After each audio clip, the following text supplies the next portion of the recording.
ताइपंग मियोइबगी चकना थोकना लंबी अमसुंग था सिंगी मिंगौरोल सिंथा पार्ट 3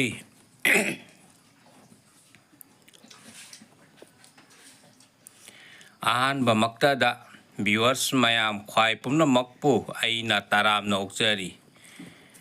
मयामना मैतै इनात मैतै अखोइगी चटनारोल लाइनिंग लाइसोलबु नुंसीबीबा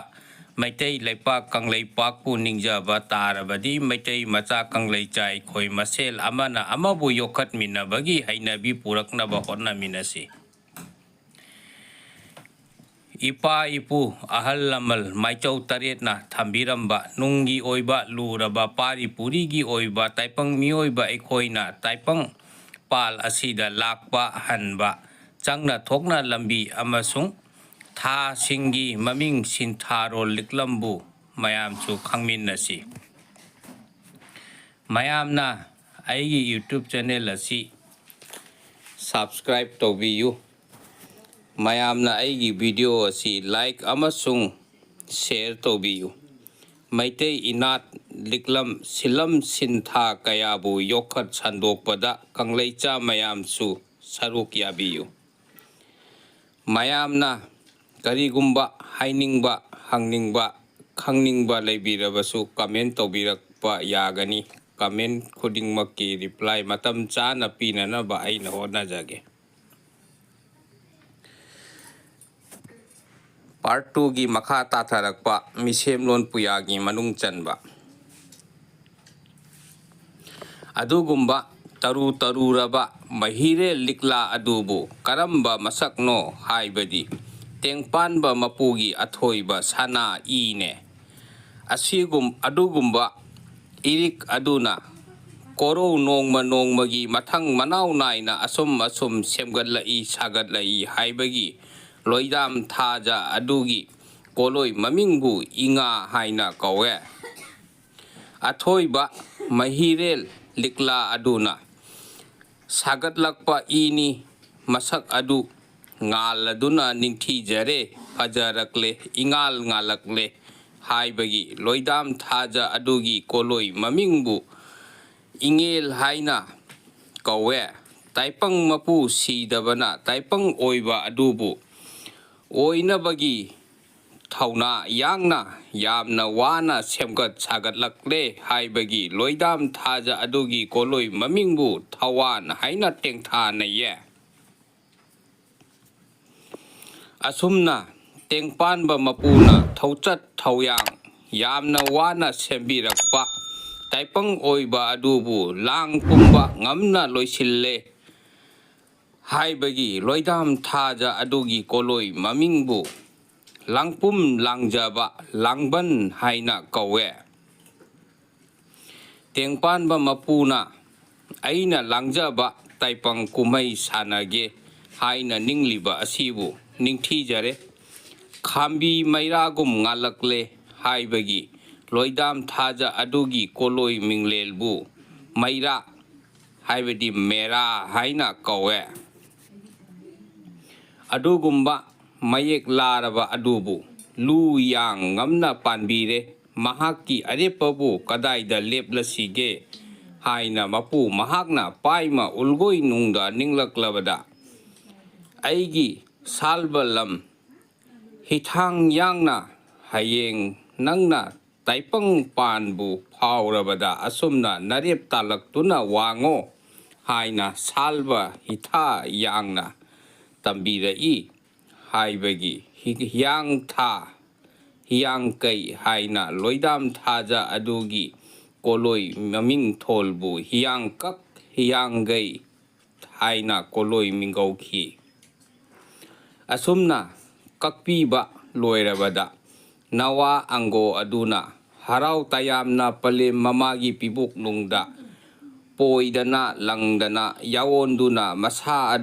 अदुबु लेंगलकले हाइबगी पोइरे पोइनु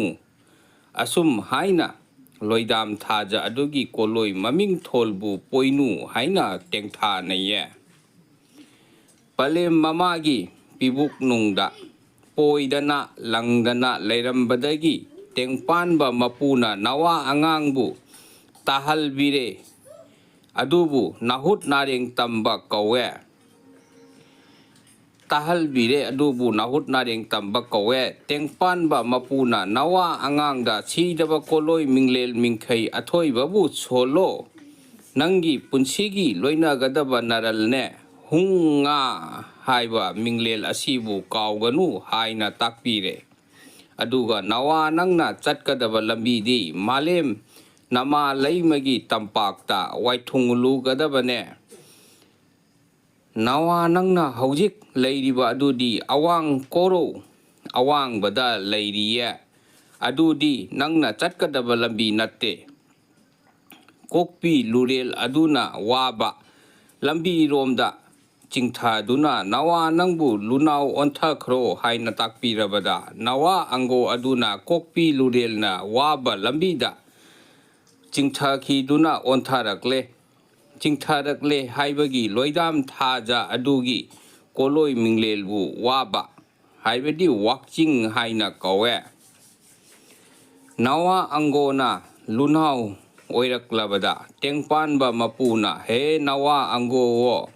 ꯃꯥꯂꯦꯝ ꯃꯊꯣꯡꯖꯤꯟꯗ ꯂꯣꯏꯗꯥꯝ ꯊꯥꯕꯨꯝ ꯑꯃ ꯆꯨꯞꯅ ꯍꯨꯡꯉꯥ ꯃꯤꯡꯂꯦꯜ ꯑꯊꯣꯏꯕꯕꯨ ꯁꯣꯜꯂꯗꯨꯅ ꯐꯥꯏꯗꯨꯅ ꯂꯩꯒꯗꯕꯅꯦ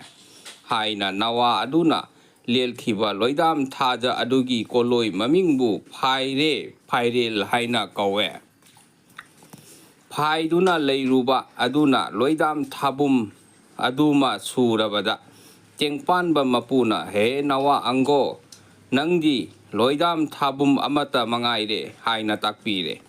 ꯑꯁꯨꯝꯅ ꯄꯂꯦꯝ ꯃꯃꯥꯒꯤ ꯄꯤꯕꯣꯛꯅꯨꯡꯗ ꯂꯣꯏꯗꯥꯝ ꯊꯥꯕꯨꯝ ꯈꯨꯗꯤꯡꯒꯤ ꯇꯦꯡꯄꯥꯟꯕ ꯃꯄꯨꯅ ꯉꯥꯆꯛꯀꯤ ꯃꯁꯛ ꯃꯇꯧ ꯑꯣꯏ ꯍꯉꯣꯏ ꯇꯥꯡꯁꯥꯡꯒꯤ ꯃꯁꯛꯀꯨꯝ ꯌꯣꯡꯒꯤ ꯃꯁꯛ ꯑꯣꯏꯅ ꯑꯁꯨꯝꯅ ꯁꯦꯝꯕꯤ ꯁꯥꯕꯤꯔꯛꯇꯨꯅ ꯊꯥꯖ 10 ꯃꯄꯨꯡ ꯐꯥꯔꯕꯗ ꯇꯥꯏꯄꯪ ꯁꯛꯇꯝ ꯑꯣꯏꯔꯛꯄ ꯑꯁꯤꯕꯨ ꯁꯥꯌꯣꯜ 10 ꯍꯥꯏꯅ ꯀꯧꯋꯦ ꯅꯋꯥ ꯑꯉꯥꯡ ꯑꯗꯨꯅ ꯂꯣꯏꯗꯥꯝ ꯊꯥꯕꯨꯝ 10 ꯑꯗꯨꯅ ꯁꯨꯔꯕꯗ ꯇꯦꯡꯄꯥꯟꯕ ꯃꯄꯨꯒꯤ ꯀꯣꯂꯣꯏ ꯃꯄꯥꯎꯈꯣꯜꯕꯨ ꯅꯋꯥ ꯑꯪꯒꯣꯗ ꯄꯥꯎꯃꯦꯜꯂꯛꯏ ꯍꯦ ꯅꯋꯥ ꯑꯪꯒꯣꯋꯣ ꯍꯧꯖꯤꯛꯇꯤ ꯅꯪꯒꯤ ꯅꯨꯃꯤꯠ ꯊꯥꯕꯨꯝ ꯃꯁꯤꯡ ꯁꯨꯔꯛꯂꯦꯗꯣ ꯇꯥꯏꯄꯪ ꯃꯥꯂꯦꯝ ꯑꯉꯥꯜꯕꯗ ꯐꯥꯎꯈꯔꯣ ꯅꯋꯥ ꯅꯪꯅ ꯐꯥꯎꯗ꯭ꯔꯕꯗꯤ ꯄꯂꯦꯝ ꯅꯃꯥ ꯄꯣꯛꯃꯕꯤ ꯑꯁꯤꯕꯨ ꯑꯃꯜ ꯊꯔꯩ ꯀꯨꯝꯂꯒꯅꯤꯌꯦ ꯅꯪ ꯊꯣꯛꯂꯣ ꯆꯠꯂꯣ ꯍꯥꯏꯕꯗ ꯅꯋꯥ ꯑꯪꯒꯣꯅ ꯍꯤꯛꯅ ꯀꯞꯂꯗꯨꯅ ꯍꯥꯏꯔꯛꯏ ꯍꯦ ꯃꯄꯨ ꯁꯤꯗꯕꯋꯣ ꯇꯥꯏꯄꯪ ꯃꯥꯂꯦꯝꯗ ꯊꯣꯛꯂꯣ ꯆꯠꯂꯣ ꯍꯥꯏꯔꯤꯕ ꯑꯁꯤꯕꯨ ꯍꯤꯡꯆꯥ ꯌꯥꯏꯇꯝꯕ ꯁꯔꯣꯏ ꯉꯥꯔꯣꯏ ꯐꯠꯇꯕ ꯌꯥꯝꯅ ꯂꯩ ꯍꯥꯏꯅ ꯇꯥꯏꯌꯦ ꯅꯋꯥ ꯑꯣꯏꯕ ꯑꯩꯗꯤ ꯊꯣꯛꯄ ꯉꯝꯂꯣꯏꯌꯦ ꯑꯁꯨꯝ ꯍꯥꯏꯔꯕꯗ ꯇꯦꯡꯄꯥꯟꯕ ꯃꯄꯨꯅ ꯍꯦ ꯅꯋꯥ ꯑꯪꯒꯣ ꯅꯪꯗꯤ ꯊꯣꯛꯇꯕꯗꯤ ꯌꯥꯗꯦꯌꯦ ꯑꯗꯨꯕꯨ ꯀꯔꯤ ꯇꯧꯔꯒ ꯀꯤꯔꯣꯏꯗꯒꯦ ꯑꯩꯉꯣꯟꯗ ꯍꯥꯏꯌꯨ ꯑꯁꯨꯝꯅ ꯇꯥꯛꯄꯤꯔꯕꯗ ꯅꯋꯥ ꯑꯪꯒꯣ ꯑꯗꯨꯅ ꯍꯥꯏꯔꯛꯏ ꯍꯦ ꯃꯄꯨ ꯁꯤꯗꯕꯋꯣ ꯅꯋꯥ ꯑꯩꯅ ꯃꯥꯂꯦꯝ ꯑꯀꯣꯏꯕ ꯑꯁꯤꯗ ꯍꯟꯅ ꯌꯦꯡꯕꯗ ꯑꯁꯨꯝ ꯈꯜꯂꯨꯕꯗ ꯏꯕꯨꯡꯉꯣ ꯅꯍꯥꯛꯄꯨ ꯅꯠꯇꯅ ꯑꯩꯒꯤ ꯍꯥꯏꯕ ꯀꯅꯥ ꯍꯟꯅ ꯂꯩꯇꯦꯌꯦ ꯏꯕꯨꯡꯉꯣ ꯅꯍꯥꯛꯀ ꯂꯣꯏꯅꯗꯨꯅ ꯑꯉꯥꯏ ꯇꯥꯏꯄꯪ ꯑꯗꯨꯗ ꯊꯣꯛꯂꯕꯗꯤ ꯅꯋꯥ ꯑꯩꯗꯤ ꯀꯤꯔꯔꯣꯏꯌꯦ ꯑꯁꯨꯝ ꯍꯥꯏꯅ ꯍꯥꯏꯖꯔꯕꯗ ꯃꯄꯨ ꯁꯤꯗꯕꯅ ꯍꯥꯏꯔꯛꯏ ꯍꯦ ꯅꯋꯥ ꯐꯔꯦ ꯑꯗꯨꯗꯤ ꯅꯪꯒꯤ ꯁꯥꯃꯨ ꯈꯨꯆꯦꯡ ꯄꯥꯏꯗꯨꯅ ꯑꯩꯅ ꯃꯥꯡ ꯊꯥꯔꯒ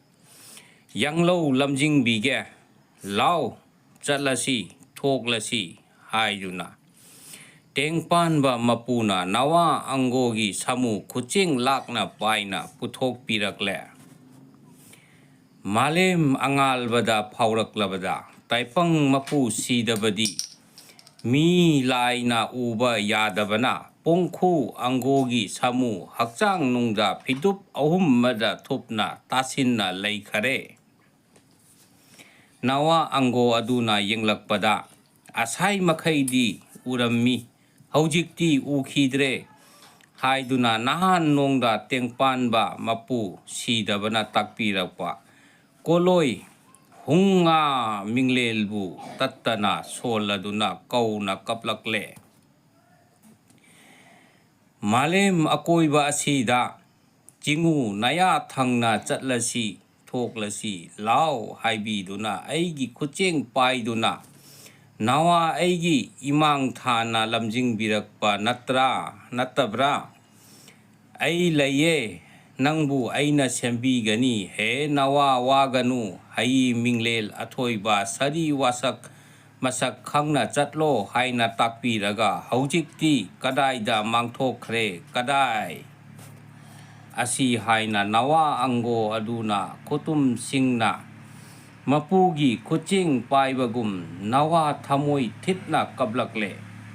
asumna taipang mapu sidabadi samu hakchang nungda laikhiye maram asidagi loidam thaja adugi koloi mamingbu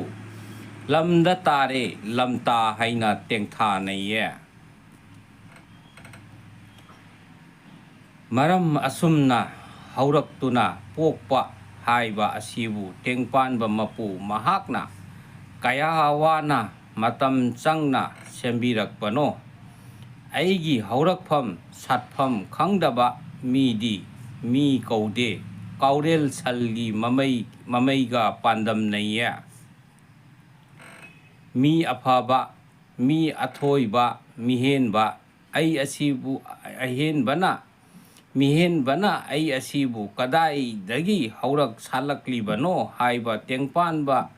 mapu mahakpu masak khangnaba ahing nungthil ani makta akawba leitana thinariye maram asibu lainingba thak awangba haiba adu asibu kaubani lainingba haibadu mapu mahakki khongul liba mapu mahakpu khangnanaba tanba adubu laining parei chetpa kaubani mapu mahakki minglel mingkhaibu matam punamakta tattana sonjaba ngamlanaba honajagadabni ngasigidi aigi video asi matang asida loisinjarage asigi makha tatharakpa tangkakti aigi mathangi video da oina thangatjarake asigumba khangbada kanaraba video kaya mathangdasu amuk asummak thangatjaba ngamnaba hotnajage mayamna aigi youtube channel asi subscribe tawbina aibu thawna hapiyu kanglai maitai imana yaifare